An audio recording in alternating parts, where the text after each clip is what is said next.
A state-of-the-art surgery is now available in Tulsa at the Oklahoma Heart Institute. It's called a transcatheter aortic valve replacement. Now, that's a fancy way of saying if a key heart valve goes bad, it can be replaced without cutting your chest wide open. The main risk factor for this type of valve problem is age.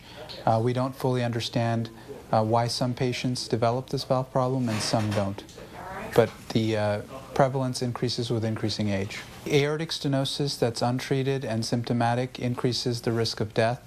In addition, it decreases quality of life, decreases one's ability to be active and exercise, but most importantly, it really shortens a person's life if it's untreated. Does it lead to other types of diseases? Congestive heart failure is the major sort of syndrome.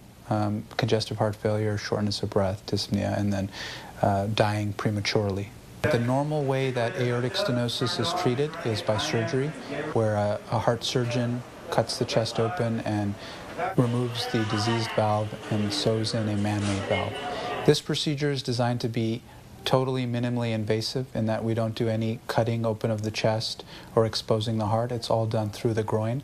So we put a catheter or a plastic tube in the groin, and through that tube we advance the new aortic valve that we're going to replace the diseased valve with up through the big blood vessel called the aorta, and we insert it into place in the heart, replacing the old heart valve, all done through the groin, minimally invasively, without any surgery or cutting open the chest or any other parts of the body.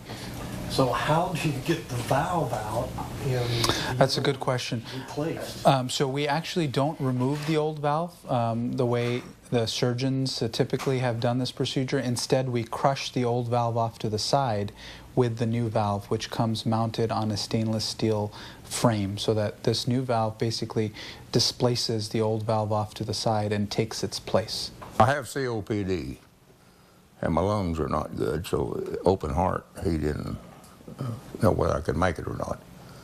And we've been talking about this for 2 or 3 years. And all at once, here comes Dr. Long that can do the procedure. And he thinks it's time to go, so we went. When did you have it? We can go today, I believe. Wow. And you're already Oh, I could have been going that night.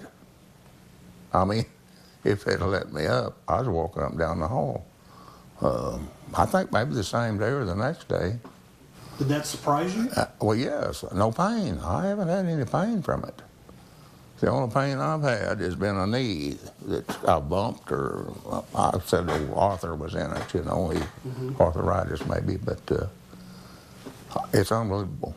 I think it's a phenomenal improvement in our technology, and it allows patients who otherwise may not be able to have this problem addressed for them to be able to have it addressed now, because it's minimally invasive, it's less stressful for the body, there's a shorter healing time, it's just generally a less invasive procedure. So you know, we're very excited that it's available here in Tulsa now, and I think it's a great achievement for our patients to be able to have this done locally rather than having to travel to faraway centers. So patients typically stay in the hospital for 3 days total. They're usually up and walking around the day following the procedure, out of bed and walking, and then they usually go home the following day. So overall, it's about a 3-day hospital stay. It's not very long. The surgery was only approved by the FDA last November. For more information, we have a link to the Heart Institute with this story at KTUL.com.